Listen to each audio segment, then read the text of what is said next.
দেখতে দেখতে কিন্তু 9টা-10টা রোজা হয়ে গেল। রহমতের দিন কিন্তু শেষ, তারপর আসবে মাগফিরাত, তারপরের 10 দিন হচ্ছে নাজাত।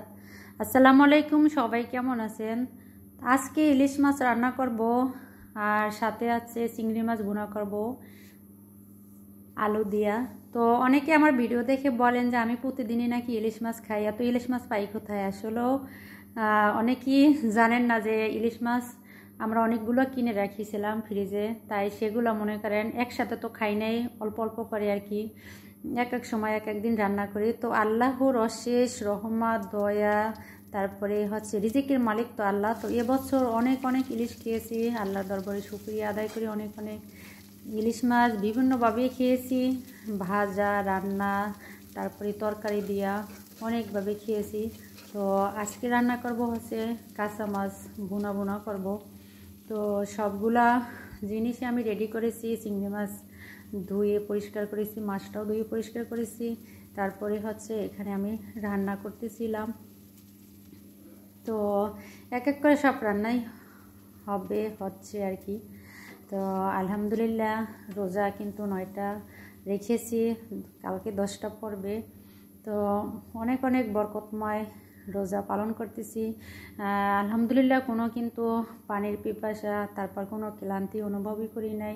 অনেক সুন্দর রহমতের রোজা রাখতেছি, পালন করতেছি। তো আল্লাহ যেন আরও 20টা রোজা এভাবে পালন করতে পারি। আল্লাহ যেন সেই শক্তি, ধৈর্য, তারপরে হচ্ছে রহমত দান করুক, শরীর সুস্থ রাখুক। মানুষের জীবনে শরীর হচ্ছে সবচেয়ে বড় নিয়ামত। সুস্থ না থাকলে জীবনটাই মূল্যহীন হয়ে যায়। দেখেন, একদিন যদি আপনি বিছানায় পড়ে থাকেন, আপনাকে কেউ একবেলা ভাত তুলে দিবে না। আর যদি সুস্থ থাকেন, সব কাজ কিন্তুই করা যায়। এটাই হচ্ছে পার্থক্য আর কি।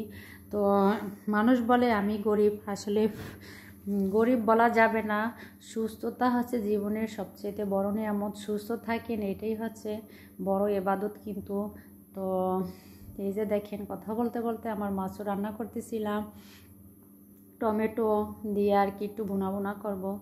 আসলে রোজায় তো সব কিছু ঠিকঠাক হচ্ছে কি না সেটাও বোঝা যায় না। তো আলহামদুলিল্লাহ, আমার এমন একটা আন্দাজ, রান্না করার সময় সব কিছুই কিন্তু একবারে পরিপূর্ণ হয়, ঠিকঠাক হয়।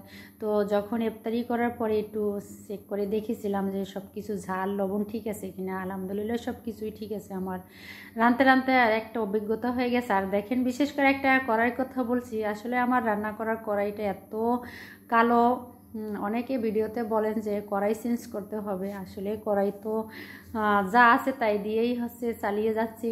আর যদি আপনাদের দোয়া আশীর্বাদে ভালো পজিশনে যেতে পারি, হয়তো বা চেঞ্জ করব। রান্নাবান্নার ঘরের অনেক কিছুই আশা আছে, সেগুলো হয়তো বা জানি না আল্লাহ কত দূর ভাগ্যে লিখেছে।